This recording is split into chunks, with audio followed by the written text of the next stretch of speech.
남북 전쟁, 미국의 남북 전쟁 때의 일이라고 합니다. 전쟁이 한참 전투가 일어나고 있는 가운데 이제 남군의 병사 한 사람이 이렇게 막 물통을 들고 부상자에게 막 뛰어가서 이렇게 물을 줍니다. 이쪽에서 이제 북군 쪽에서 보니까 군인이 막 뛰어가니까 무슨 일이 있다 생각하고 총격을 가하기를 시작합니다. 근데 그 사람은 계속 움직이면서 막 물을 나눠주는 거예요. 그래서 북군의 장교가 쭉 가만히 보니까 이게 이제 부상자들에게 물을 가져다 주는 것이구나 이렇게 확인이 됐어요. 그렇게 되면 이제 그렇게 그 모습을 보니까 이래가 안 되겠다 싶어가지고 북군 쪽에서 이제 휴전을 요청을 하게 됩니다. 자연스럽게 이제 휴전을 서로 하게 되면서 북군의 장교가 남군의 그 용감한 병사에게 크게 소리를 질러서 이름을 물어봅니다. 당신 이름이 뭡니까? 그랬더니 그 사람이 이렇게 대답을 했다 그럽니다. 내 이름은 크리스찬이요. 그렇게 대답했다 그러죠. 웃으면서 내 이름은 기독교인이요. 그렇게 대답을 했다 하는 것입니다. 자기 이름을 기독교인이라고 밝힌 이분은 그 이름에 맞게 그 총탄이 오가는 그 사이를 가로지르면서 다른 전우의 그 연약한 모습들을 보고 부상당한 전우들에게 물을 이렇게 가져다 주는 목숨을 건 행동들을 그렇게 하고 섬겼다 하는 것을 하는 이야기가 전해지고 있지요. 우리 사람에게는 이름이 참 중요합니다. 근데 사실 이름이라고 하는 것은 내가 타고나는 것이 아니라서 나하고 좀 상관이 없어 보이기도 하지요.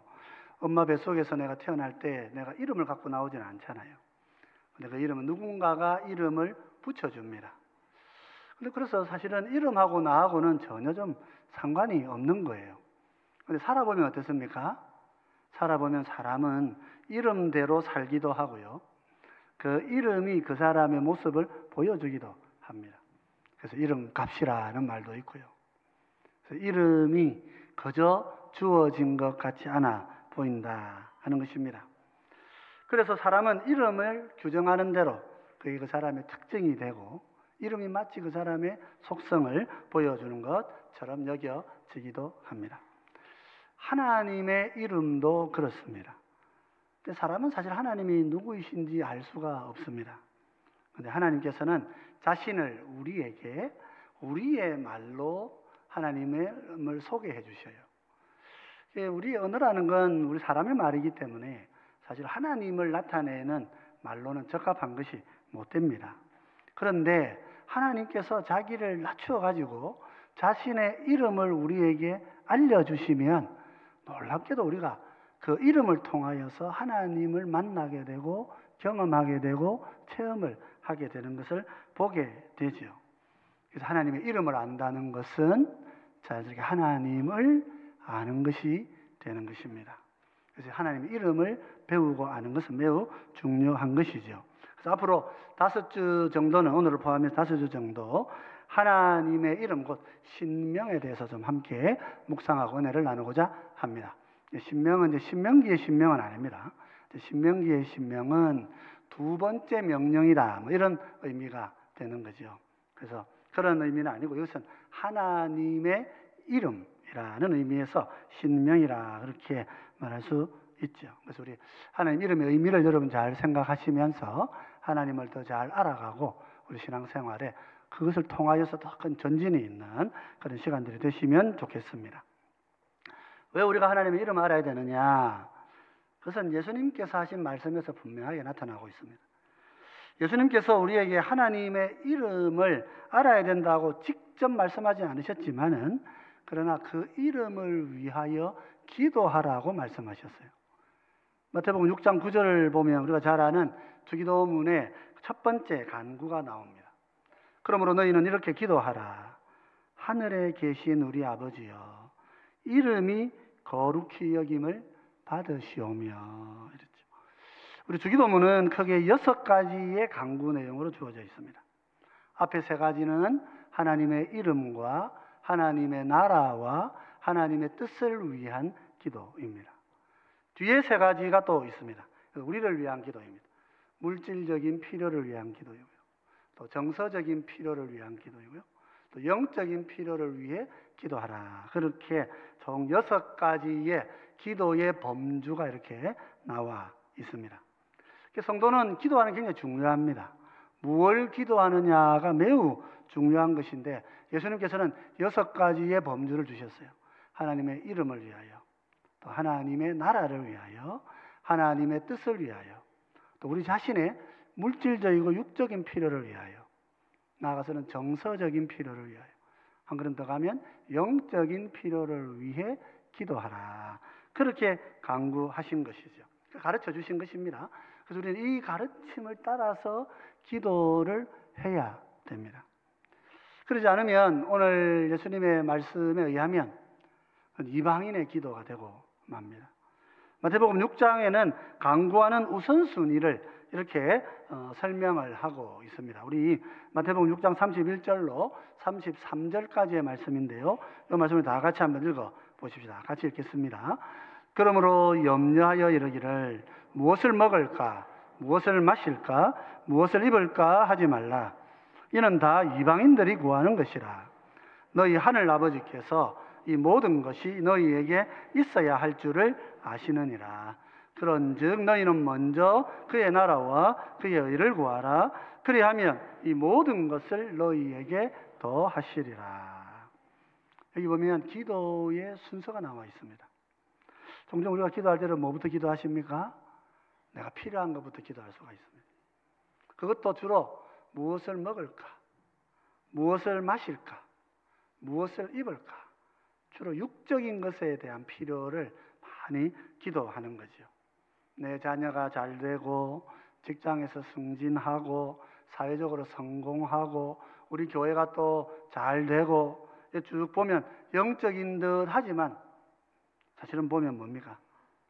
모아보면 뭘 먹을까? 뭘 마실까? 뭘 입을까? 우리에게 숫자가 얼마나 많아질까? 특히 육적인 것을 그렇게 구하는 경우가 대부분일 때가 많습니다. 그런데 예수님께서 뭐라고 말씀하시면 어떻게 평가하시면 이 기도를, 이런 기도는 다 이방인들이 구하는 것이다. 하나님의 자녀가 구하는 기도는 이런 기도가 아니라는 것입니다. 그래서 매우 부정적인 평가를 하신 것이죠. 왜 부정적입니까? 하나님 아버지께서는 우리가 뭐가 필요하신지 다 아시기 때문이라 말이죠. 아버지가 아신다는 게 무슨 뜻입니까? 아버지가 아신다는 것은 공급해 준다, 그런 뜻입니다. 여러분, 자녀를 굶기는 부모가 있겠습니까? 하나님 우리 아버지신데 자녀를 굶기는 분이 없지요. 부모가 없습니다. 그렇게 한다면 그건 필요가 있는 것입니다. 저도 아들 장가 보낸다고 이제 같이 밥을 먹어보니까 애가 밥을 잘 안 먹어요. 그래가지고 걱정이 돼가지고, 근데 왜 밥을 안 먹냐? 사람이 뭐 밥 힘으로 사는 건 아니지만 그래도 밥을 먹을 만큼은 먹어야지 그랬습니다. 그랬더니 아버지 이제 결혼 앞두고 지금 몸도 좀 이렇게 좀 추스려야 되고, 그날 뭐 옷도 좀 입어야 되고 하니까 다른 대체 음식 좀 먹으면서 조금 적게 먹는 겁니다. 그래서 그냥 뒀죠. 안 그러면 제가 막 나무라서라도 밥을 먹게 했겠죠. 그렇죠. 하늘 아버지도 그러신 거예요. 우리가 뭐가 필요한지 모르시는 분이 아니십니다. 그래서 우리 그냥 내버려 두지 않으시고 없으면 그걸 공급해 주시는 분이시죠. 물론 그렇다고 그러면 우리 필요한 건 간구하지 않아도 됩니까? 그렇지 않습니다. 예수님께서 일용할 양식을 구하라고 그렇게 말씀하셨어요. 그래서 예수님께서 주기도문에 이렇게 이야기할 때 분명히 일용할 양식을 달라고 기도하라고 말씀하신 거예요. 그럼 어떻게 기도해야 됩니까? 먼저 아버지의 나라와 의를 구하고, 그러고 난 다음에 우리의 필요도 구해라. 그렇게 말씀하신 거예요. 그래서 우리가 하나님의 나라와 의를 구하는 것 첫 번째가 뭡니까? 하고 보면 아버지의 이름이 세상 가운데에서 거룩히 여김을 받으시도록, 내 인생에서 하나님의 이름이 존귀한 이름으로 받아들여지도록, 우리의 교회가 하나님의 이름을 가장 존귀한 이름으로 여기고 살도록 그렇게 기도해야 한다 하는 것입니다. 그럼 여러분, 우리 기도는 어떤 기도입니까? 내가 하고 있는 기도는 어떤 기도입니까? 아버지의 이름을 위하여 기도하신 적이 얼마나 되십니까? 아버지의 이름에 대해서 내가 관심을 가지고, 아버지의 이름이 이 땅 가운데서 어떻게 여겨지는지 내가 관심을 가지고 그렇게 기도하고 있습니까? 여러분, 거룩히 여김 받는다는 건 무슨 말입니까? 거룩하다는 말은 구별되어진다, 그런 뜻입니다. 하나님의 이름이 세상의 모든 피조물들의 것과는 다르게 거룩하게 구별되어져서 세상 사람들의 마음속에, 아니 내 마음속에, 우리 성도들의 마음속에, 우리 교회의 성도의 삶 속에 하나님의 이름이 특별하신 이름으로 그렇게 내 마음에 와 닿아 있느냐 말이에요. 그렇죠? 이름이 그렇게 구별되어 여겨지도록 내가 기도해야 하는 것입니다. 그런데 우리는 어떻게 기도하나요? 하나님의 이름에 관심이 있습니까? 하나님의 이름이 무엇인지는 알고 계십니까? 예전에 그렇게 하지 않으면 말이죠, 그 기도는 다 이방인의 기도라, 그렇게 말씀하시는 거예요. 기도한다고 다 기도가 아닌 거예요. 간구한다고 다 간구가 되는 것이 아니란 말이죠. 물론 우리 하나님은 너무 좋은 아버지시기 때문에 우리가 뭐 이런 순서 막 따지고 뭐 이렇게 안 하더라도 내가 급할 때 기도할 때 하나님 들어주십니다. 근데 주님이 가르치실 때는 어떻게 가르치세요? 그건 기도가 아니라고 가르치시는 거예요. 하나님 기도가 아닌 걸 지금 들어주고 계신 거예요. 그렇게 하나님 좋은 분이시란 말이죠. 우리가 제대로 기도 생활 안 해도 하나님은 아버지시기 때문에 우리의 필요한 것을 이렇게 공급해 주시는 것입니다만은, 여러분, 나의 기도는 진짜 기도입니까?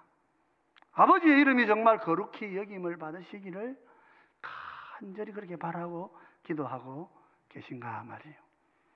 아버지의 이름을 위해 기도하셔야 됩니다. 성경에서 하나님의 이름은 뭘로 나옵니까? 성경에서 하나님의 이름은 한 5가지 정도로 나온다, 이렇게 좀 정리할 수 있다고 이제 헤르만 바빙크라고 하는 훌륭한 신학자가 이야기를 합니다. 창세기 1장 1절은 그 하나님의 이름을 우리에게 계시하고 있습니다. 창세기 1장 1절 우리 다 같이 한 목소리로 같이 읽어보겠습니다. 같이 읽겠습니다. 태초에 하나님이 천지를 창조하시니라. 여기 보면 태초에 브레시트 바라 엘로힘 엣 하샤마임 엣 하아레츠라고 이렇게 읽습니다. 히브리어는 그렇게 되어 있죠. 베레시트 하면 태초에, 바라 엘로힘 주어 동사가 바뀝니다. 동사가 먼저 나오고 주어가 뒤에 나옵니다. 하나님이 창조하십니다. 엣 하샤마임, 하늘에 있는 물, 저기 있는 물, 하늘을 말하는 것이고요. 엣 아레츠, 땅에 있는, 땅의 모든 것을 창조하십니다. 땅을 지으셨습니다. 여기 하나님의 이름이 나와 있습니다. 히브리어 이름, 하나님의 이름은 엘이라고 이렇게 합니다. 엘을 이제 히브리어 알파벳으로 오면 이제 그 알렙이 시작이 됩니다. 우리 지난 영혼 사랑 새벽 기도에 히브리어 알파벳 알렙을 좀 설명을 해놨습니다. 혹시 집에 가셔서 그 설교를 보시면 알렙이 어떻게 되어 있는지 영상을 올려 있으니까 참고하시면 좋겠습니다. 하나님의 손이 예수님을 통하여서 내 손을 꼭 잡으신다 하는 게 이제 알렙의 의미예요. 근데 이것이 이제 알렙은 히브리 알파벳의 첫 번째 숫자이기 때문에, 첫 번째 문자이기 때문에, 그래서 알파벳으로 첫 번째라서 이 알렙이 가지는 의미는 모든 것의 시작이라, 그런 뜻이 있습니다. 그래서 하나님은 모든 것의 시작이신 분이다, 이렇게 그 이름이 붙어 있는 이름이에요.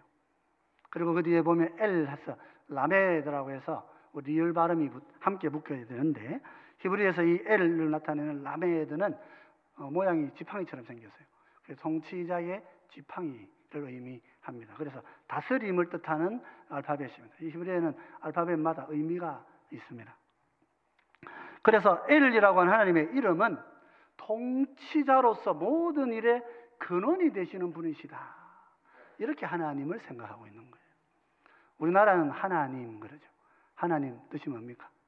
하나뿐인 님이시다, 그런 뜻입니다. 이 세상에 오직 유일하신 우리의 님이시다, 하나님이신 거예요. 캐톨릭에서는 어떻게 합니까? 하느님 그렇게 불러요. 하늘에 계신 님이시다 이렇게 부르는 거죠.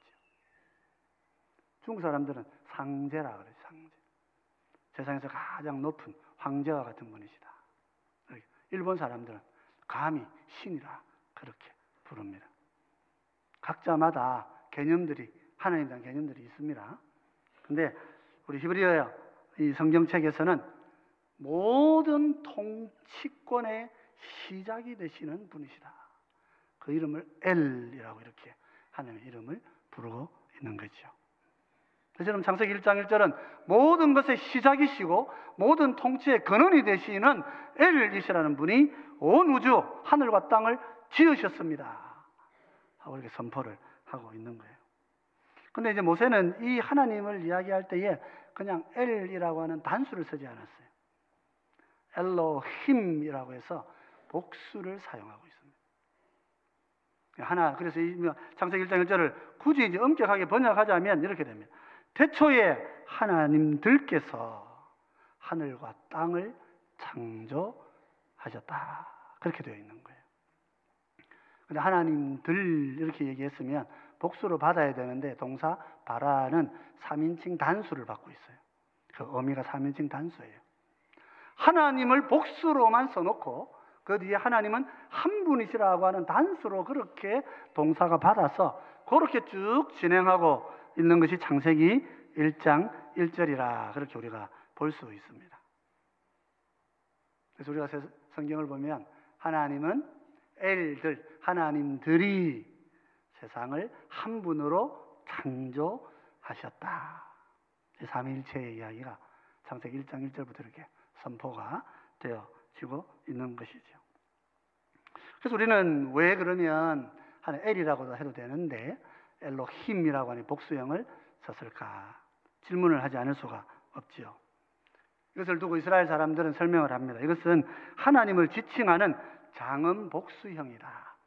하나님을 나타낼 때 장엄하신 분을 나타낼 때에 그 웅장하고 위대하신 하나님을 비록 동사가 한 분으로 봤지만 명사로 쓸 때에는 세 분으로 말하지는 않지만 하나님들 이렇게 말하면서 하나님이 위대하시고 장엄하신 분이시라 하는 것을 나타내고자 하는 것이라.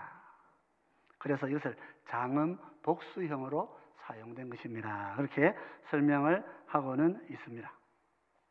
오늘 이제 학자들에 따라서 심지어 바빙크까지도 그걸 장음 복수로 보기보다는 강조 복수로 봐야 되지 않느냐 뭐 이런 학문적인 이야기를 합니다만은 우리가 기억해야 될 것은 창세기가 하나님의 이름을 엘로힘으로 우리 가운데 계시하고 있다 하는 것입니다. 그래서 하나님이 온 우주를 창조하신 장엄하신 능력의 하나님이요 모든 권능의 출발점이시다 하는 것을 말하고 있는 거예요.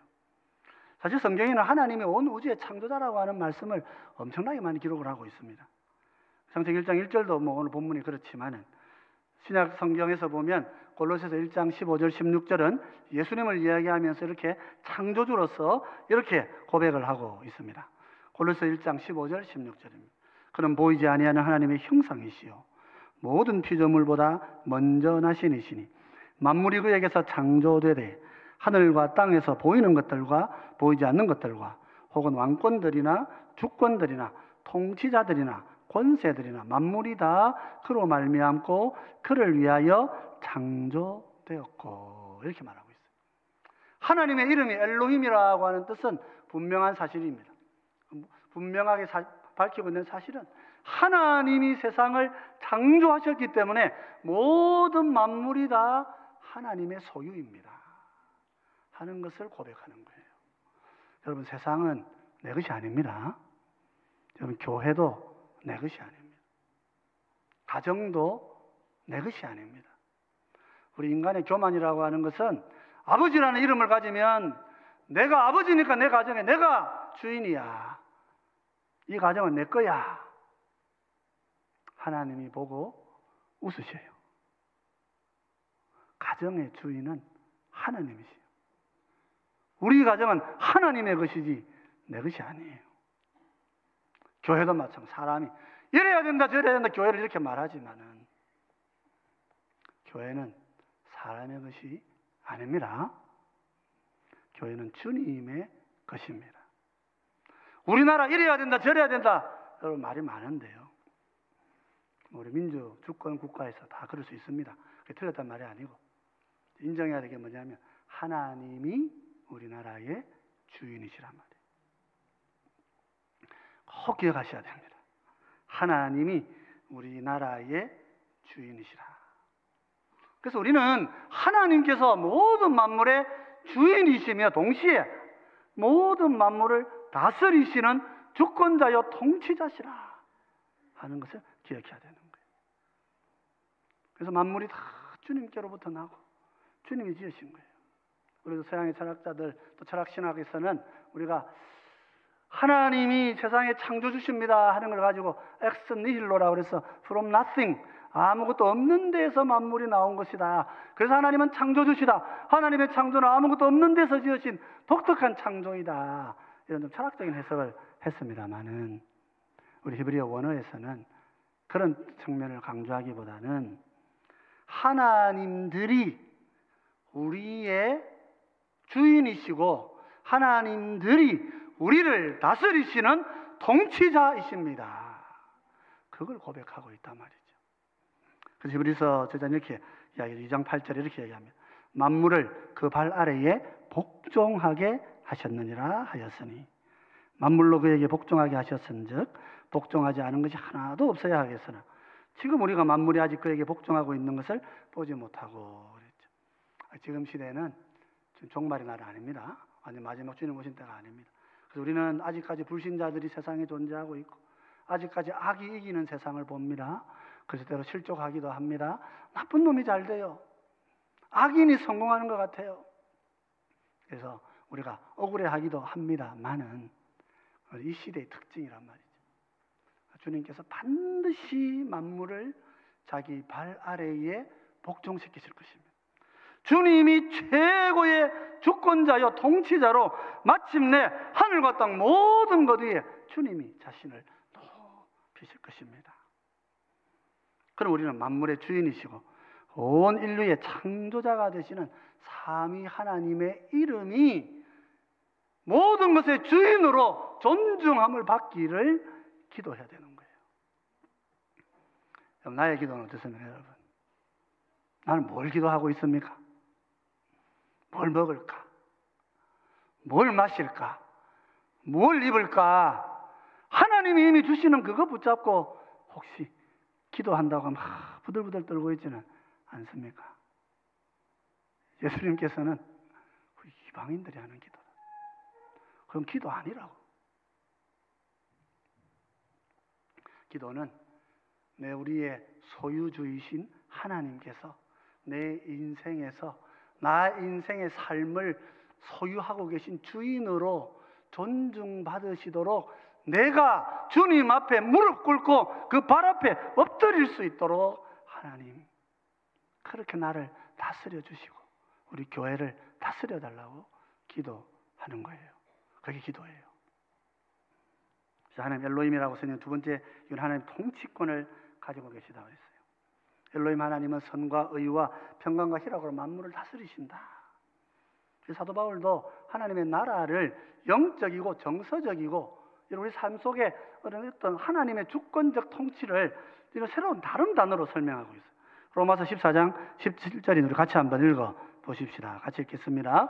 하나님의 나라는 먹는 것과 마시는 것이 아니요 오직 성령 안에 있는 의와 평강과 희락이니라. 하나님의 통치는 우리의 육신의 필요가 채워지는 것에서 끝나는 것이 아니란 말이에요. 하나님 그 필요 없다고 말씀하시는 것이 아니고 그게 기도의 전부가 되어서는 하나님의 나라를 누릴 수가 없다는 말입니다. 하나님의 나라는 성령 안에서 디카요시네 우리가 거룩한 백성으로 거듭나는 것이에요. 하나님의 나라는 우리에게 에유렌의 평화를 주신다고 말씀하고 있어요. 하나님의 나라는 카라 우리에게 기쁨을 주신다고 약속하고 있는 거예요.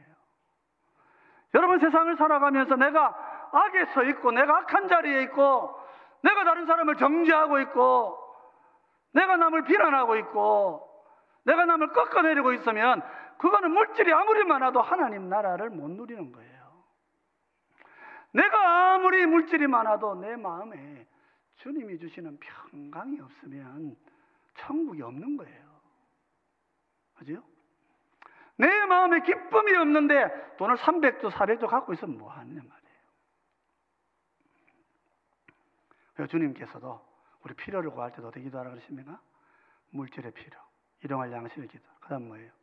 두 번째, 정서의 필요. 우리가 정서적으로 뭐가 필요합니까? 남을 용서할 줄 알아야 된다. 내 가슴 속에 있는 엉어리를 내가 가지고 그 엉어리에 휘둘려서 살지 않아야 된단 말이에요. 내가 이 엉어리에 휘둘려 살고 있다 그러면 내가 아직도 주님의 나라를 못 누리고 있는 것이라 말이죠. 주님은 기도를 통하여서 우리의 엉어리들이 다 풀어지는 길을 이렇게 열어놓으셨는데 우리가 엉어리져서 다투고 싸운다면 뭐 간단한 거예요. 천국이 없어서 그런 거예요. 기쁨이 사라지는 것입니다. 내가 사탄의 유혹에 영적으로 내가 눌려 살게 되는데 어떻게 기쁨이 있겠느냐? 맨날 누우면 고민이고 걱정이고 근심이고 밤에 잠을 못 자고 그 사람 생각하면 우리 교회 생각하면 우리나라 생각하면 잠을 못 자. 참으로 충성된 분으로 보여지지만 하나님 나라에서는요 천국을 못 가져서 그런 거예요. 천국이 내 속에 아직 오지 않아서 그런 거예요. 하나님의 나라는 엘로힘 우리 하나님께서는 우리에게 의와 평강과 기쁨을 주시는 분이신 줄 믿으시기 바랍니다. 그 하나님이 내 인생을 다스리고 그 하나님이 내 교회를 우리의 교회를 우리의 가정을 우리의 나라를 다스리고 계실 때에 내 삶 속에는 평강하고 안심하고 기쁨이 찾아오는 거예요. 제가 2015년에 공부하다가 잠깐 한국에 들어와가지고 어머니 상이 나서 이렇게 들어와서 어떤 집사님이 귀신에 걸려가지고 막 고통하신다 그래서 할머니가 막 무당의 어머니들이고 이렇게 집에 맨날 무당 보자 자기도 방언으로 기도하는 것 같은데 막 자기가 새벽 기도 나간다 그러면 막 귀신이 자기를 끌어당겨 바닥에 자기를 들러 눕혀 놓는데요. 그러니까 항상 기도 한번 해주세요. 그래가지고 기도합니다. 기도를 했더니 그때 하나님 제 마음속에 말씀 하나 주시는데 안심해라. 안심 여자야. 안심해라. 그래서 집사님 안심하세요. 걱정하지 마세요. 하나님께서 함께 하시는데 걱정하지 마시라. 여러분 주님 나라가 임하면 우리 안에 감사와 기쁨이 있는 거예요. 주님이 내 삶을 다스리시는데 뭐가 답답해가지고 그렇게 안달보달 복달하고 그렇게 사느냐 말이에요. 내가 주님을 걱정해야 됩니까? 주님이 나를 걱정하실 겁니다. 주님이 우리를 걱정하십니다. 그러니까 뭐 주의 교회를 지키기 위해 가지고 내가 뭐 그 신사참배도 했다는 그런 학자도 있습니다. 주님이 걱정하시는 거예요. 교회가 무너질 줄 알고 그랬다는 거죠. 주님이 웃으십니다. 하나님의 나라가 대한민국의 기독교는 아무도 없을 때에도 하나님 기도 교회를 세우셨어요. 선교사 보내서 다 세우셨어요. 그 선교사 죽어도 복음이 전해졌어요. 근데 무슨 학자가 돼서 하나님을 지키려고 내가 신사참배했다고. 그러면 개인의 인격으로 못 갈 필요는 없습니다만 그런 걸 책으로 남기고 글로 남기고 참으로 부끄러운 일이죠. 그렇습니다, 여러분. 하나님의 교회는 하나님이 우리의 주인이심을 고백하는 성도들의 공동체입니다. 하나님의 교회는 하나님의 이름이 우리의 교회와 우리의 가정과 내 인생을 다스려달라고 그렇게 간구하는 교회, 백성들의 모임인 것입니다. 그런 우리가 주님을 믿지 않고 불안해하고 주님을 믿지 않고 염려에 싸운 염려에 휩쓸리고 우리의 정서가 불안해지고 귀신에 끌려서 살아간다면 물질적으로 많은 거 구하면 뭐 하겠어요? 그리고 받으면 또 뭐 하겠냐고요. 그 물질 다 엉뚱한 데 사용될까 아니겠어요? 하나님 안 주시는 거예요. 여러분 100억 달라고 아무리 기도하시다 100억 안 주시면은요, 하나님이 너는 아직까지 100억 쓸만한 그릇이 아니다, 그렇게 말씀하시는 줄 아셔야 돼요. 하나님이 100억이 없어가 안 주신다고 그렇게 생각하시면 큰 오산이에요. 자, 여러분, 하나님 이름 엘로힘입니다. 성경은 하나님이 만물의 소유주라고 그렇게 얘기하십니다. 시편 82편 8절은 이렇게 이야기합니다. 하나님이여 일어나사 세상을 심판하소서. 모든 나라가 주의 소유이기 때문이니이다. 기도가 뭐예요? 세상을 심판하십시오. 하나님, 왜 세상을 심판하라고 이야기해요? 성도가 세상을 축복은 안 하고 왜 심판하라고 이야기합니까? 왜 성경이 이 모양입니까? 근데 사람이 그 모양이라서 그런 거예요. 사람이 세상을 자기 거라고 주장하고 살아가니까 하나님 심판하셔야죠. 모든 나라가 주의 나라인데, 주의 것인데 인간이 자기가 나서서 지가 주인이라고 하니까 세상은 심판받아야죠. 여러분, 소유주를 모르면 이렇게 되는 거예요. 시편 146편 10절 이렇게 얘기합니다. 시온아, 여호와는 영원히 다스리시고 내 하나님은 대대로 통치하시리로다. 할렐루야. 여호와는 영원히 다스리시고 내 하나님은 대대로 통치하신다. 여러분, 내 인생을 누가 다스리고 있습니까? 내 삶을 누가 인도해 가고 있느냐 말이에요. 내 욕심입니까? 나의 뒤틀려진 감정이 나를 인도하고 있습니까? 무엇이 지금 내 삶을 인도해가는 동력입니까? 여호와가 우리의 영원한 통치자시라고요. 네? 뭘 기도해야 돼요? 여호와께서 나의 영원한 통치자가 되시기를, 엘로힘 하나님께서 나의 주인이 되시기 위해서 기도해야 되는 거예요. 여러분, 기도하십니까? 예수님 부활하시고 이렇게 말씀하셨어요. 마태복음 28장 18절입니다. 예수께서 나와 말씀하여 이르시되 하늘과 땅의 모든 권세를 내게 주셨으니, 하늘과 땅의 모든 권세는 주님 손에 있다고 말씀하셨어요. 엘로힘 하나님께서 하늘과 땅의 모든 권세를 가지시고 우리를 다스리시고 우리를 소유하게 하십니다. 필요하시면 이 건물도 없애버리실 수도 있습니다. 필요하시면 우리를 저 가난한 데에 내보내실 수도 있습니다. 이스라엘은 나라를 망하게 하셔가지고 이방으로 포로로 쫓아내버렸어요. 버리신 거 아닙니다. 남은 자들 다시 돌아오게 하셨어요. 하나님이 우리의 주인이심을, 하나님이 내 인생의 소유자 되심을, 하나님이 나의 통치자이심을 우리가 기도해야 된다 말이죠. LA 중앙일보 2014년 설문에 이런 설문이 있습니다. 기독교인들 1137명을 대상으로 가장 많이 기도하는 것이 무엇입니까? 이렇게 물었어요. 중보응답을 허용했다 그래요. 그래서 보니까 82% 기독교인들은 가족을 위해서, 친구를 위해서 기도한다 그랬답니다. 74%는 개인적인 문제나 어려움에 대해서 기도한다 그랬고요. 54%는 최근에 일어난 일에 대해 감사하고 있다 그랬고요. 42%는 본인의 죄를 회개하는 데 사용하고 있다, 기도하고 있다 그랬고요. 38%는 자연재해가 발생한 곳에 사람들을 위해 기도한다 그랬습니다. 그리고 37%는 하나님의 위대함을 찬양한다, 이렇게 이야기도 했습니다. 아주 이 설문의 인상적인 건 뭐냐면, 이 설문에 응한 분들 중에 31%가요 하루에 수차례 기도한다 이런 분이에요. 그중 18%는 그리고 또 18%는 가끔씩 기도한다. 하루에 말이면 하루에 가끔씩 기도한다. 17%는 하루에 한 번 기도한다 이렇게 했어요. 그러니까 이 응답에 이 설문에 응하신 분들 중에 31%는 하루에 여러 번 기도하시는 분이에요. 어떤 분들은 가끔씩 그렇게 기도하시죠. 또 어떤 분은 하루에 한 번은 기도하시는 분이 이렇게 많아요.